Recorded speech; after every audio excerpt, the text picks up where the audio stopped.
Despertar Espírita está no ar, o seu momento de paz e reflexão.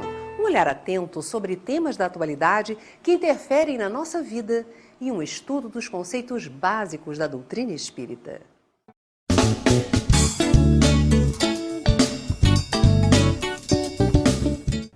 A comunicação com os espíritos é fenômeno presente em todas as culturas e em todas as épocas da humanidade.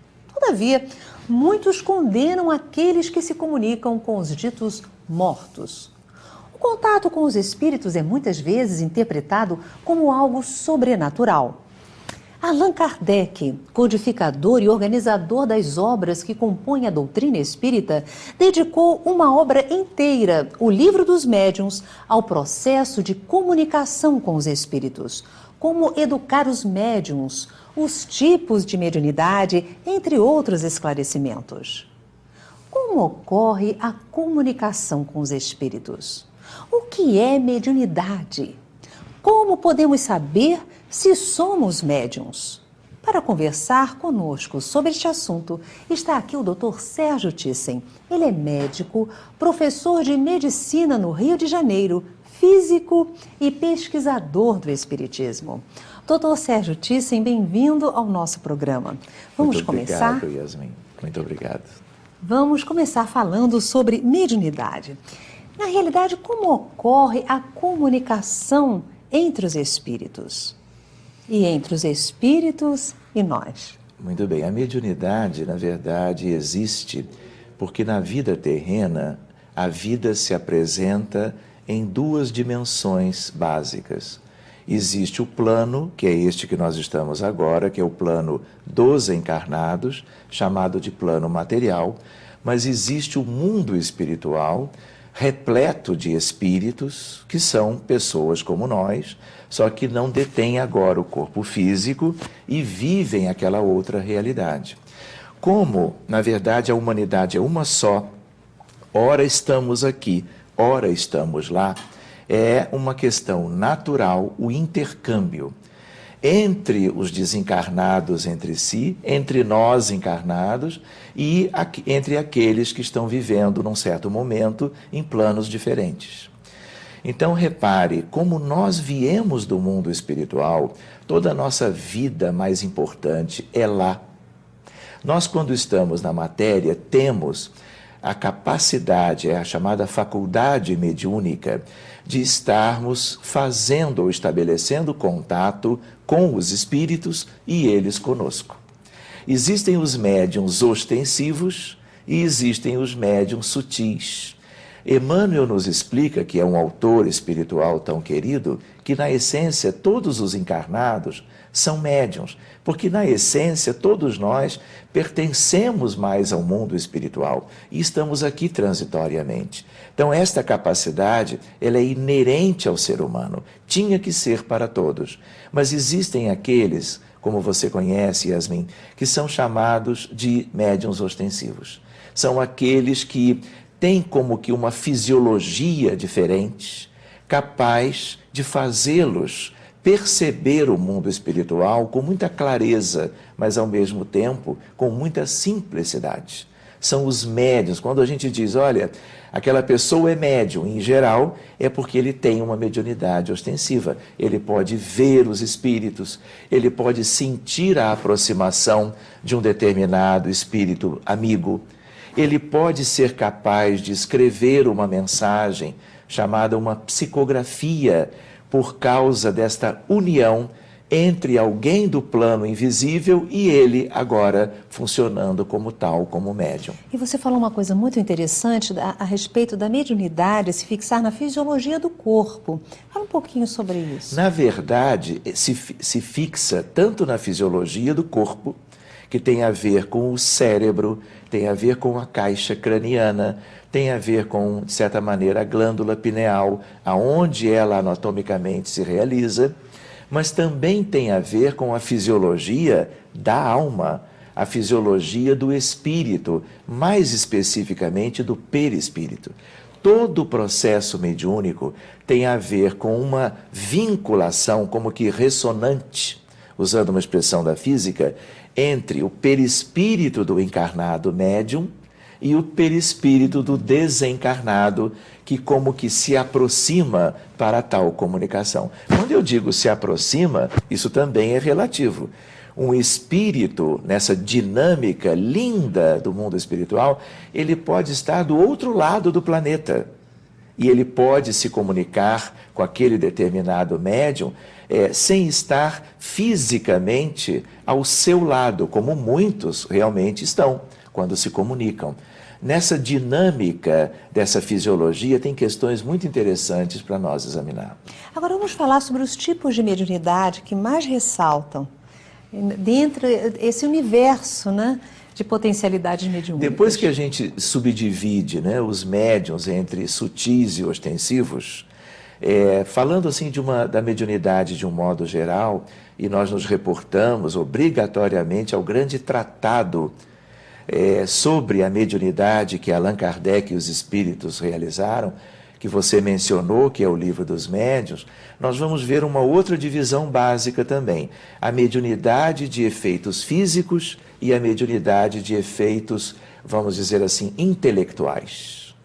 Então, quando nós nos reportávamos a uma ideia de uma psicografia em que alguém traz uma mensagem para alguém que precisa, por exemplo, de uma orientação espiritual, pelos mais variados motivos que nós temos nesse mundo, nós temos aí uma típica representação da mediunidade de efeito intelectual. É a inteligência, o intelecto do espírito que se liga ao aparato mediúnico do médium e transmite aquelas linhas, às vezes um texto inteiro, em prosa ou em verso, às vezes um livro inteiro, escrito pelo mesmo espírito, pelo mesmo médium, num consórcio exatamente de um plano com o outro para legar à humanidade alguma coisa de valor para o crescimento de todos. Então esse é um exemplo, como também é um exemplo de uma mediunidade, um fato mediúnico de efeito intelectual, a psicofonia. A ideia de um espírito se comunicar através da palavra. E essa palavra pode ser no idioma do médium, pode ser num idioma estranho ao médium, é o que nós chamamos de xenoglossia. Então ali nessa questão tem também vários aspectos a serem talvez lembrados. Mas nós também nos reportamos a mediunidade de cura. Na própria época da codificação, nós tínhamos uma época recente do hipnotismo, dos médiuns curadores, os médiuns que eram capazes de movimentar fluidos, tanto do mundo espiritual como fluidos orgânicos da natureza biológica da Terra, levando a benefício orgânico de uma criatura enferma. Por exemplo, a desmaterialização de um tumor. Este é um exemplo de mediunidade de efeitos físicos e que existem, vamos dizer assim, caracterizando médiuns do mundo inteiro, em todas as épocas. Assim como eu mesmo tive essa experiência de, durante anos a fio, participar de grupo de trabalho de pesquisadores em que nós tínhamos materializações de espíritos desencarnados. Então, quinzenalmente nós nos reuníamos, espíritos que vivem agora do outro lado da vida, tomam do ectoplasma, da médium de ectoplasmia que nós utilizávamos na época, Yolanda, para ser mais preciso, e ela tinha esta capacidade, era uma médium de ectoplasmia estuante propriamente.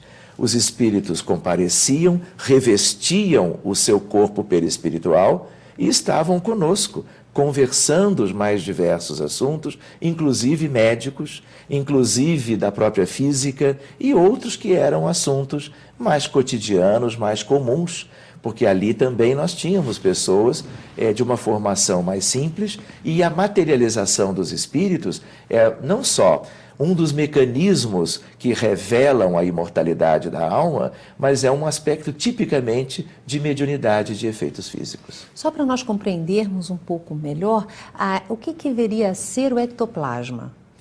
Ectoplasma é uma matéria, é um elemento tipicamente de matéria menos densa do que aquela que nós palpamos, mas que diz respeito ao encarnado.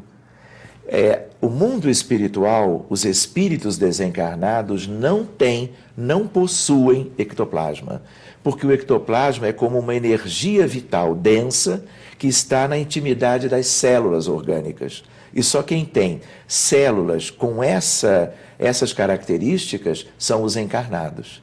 Os médiuns de ectoplasmia são aqueles que conseguem, vamos dizer assim, emanar essa matéria, e eles são raros, porque isto não é uma característica de todos os humanos encarnados, e sim daqueles que trazem esta característica, que é fisiológica também para eles, de uma fisiologia especial.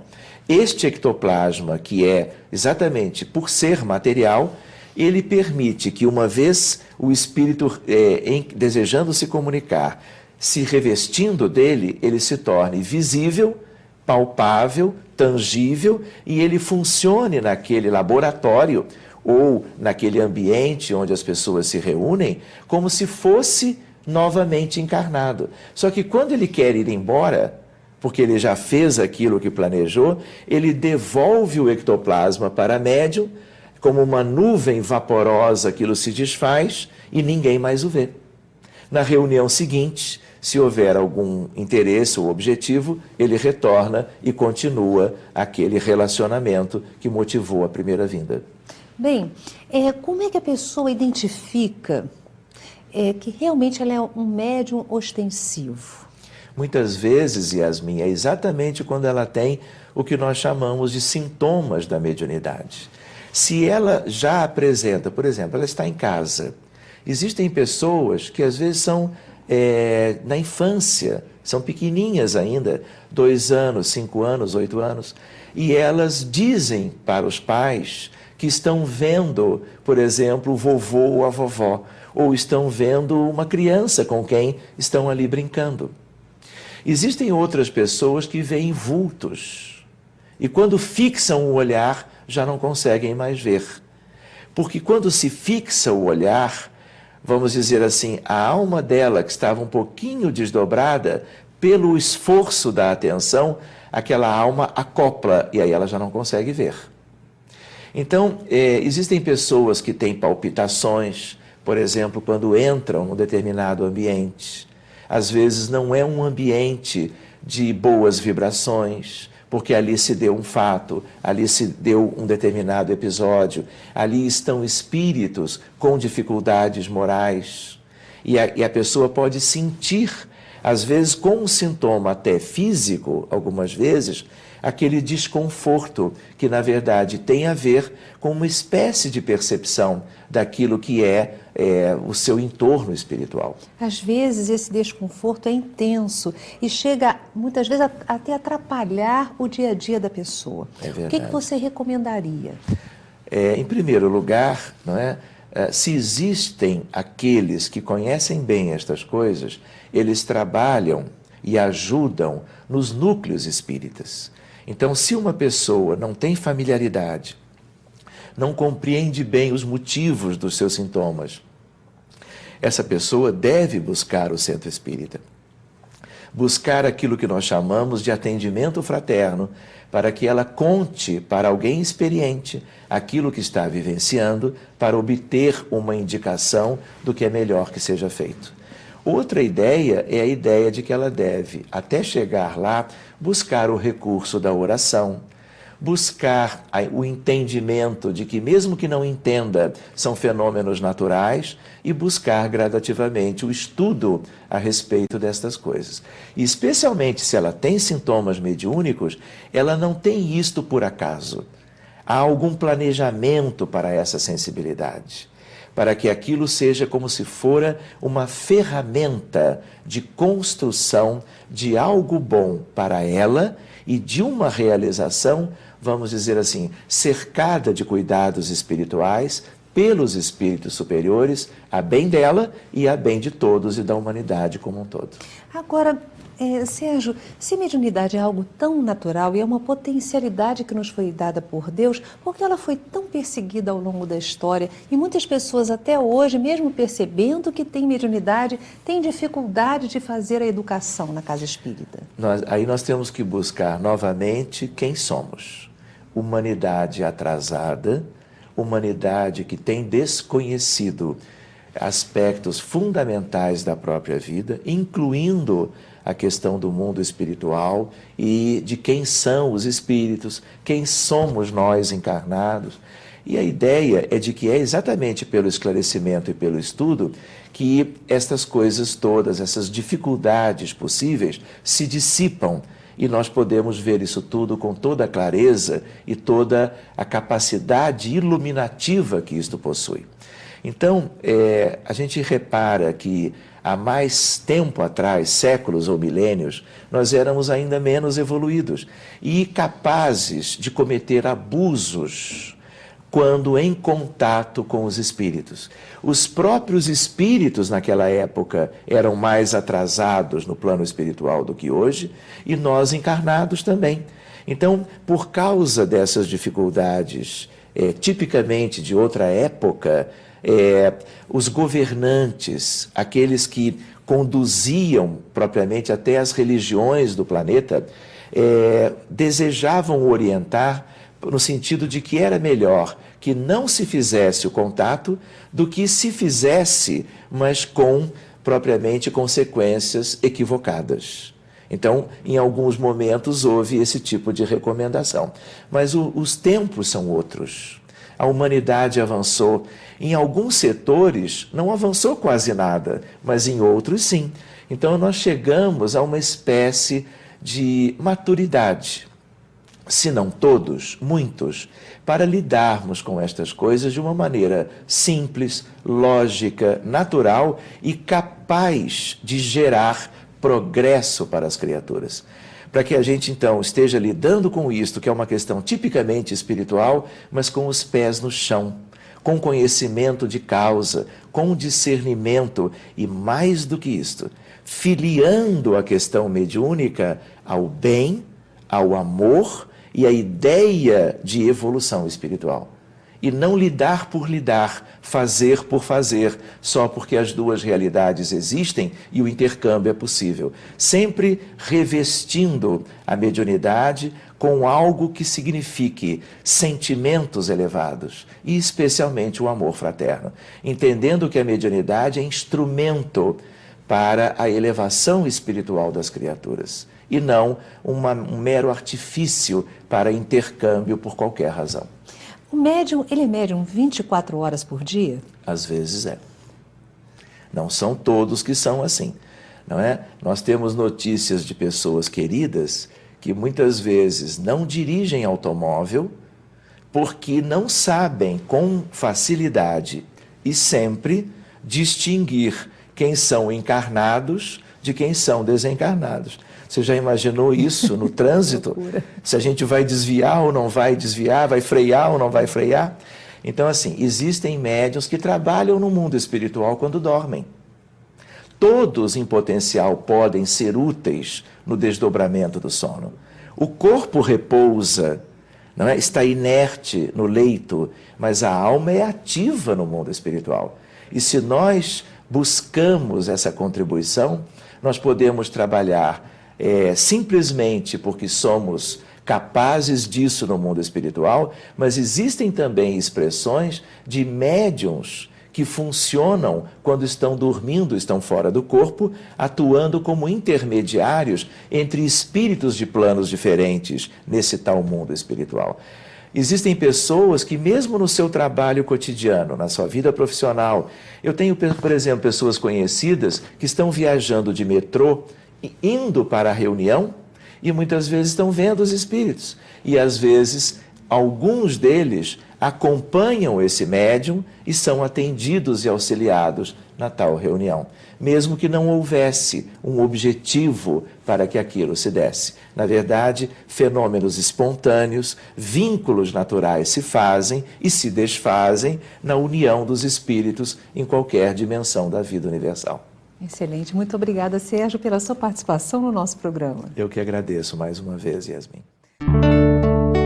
O primeiro brinde do Clube de Arte para o ano de 2012 é o CD Pétalas da Inspiração, de Tim Vanessa, do Movimento Espírita de Minas Gerais.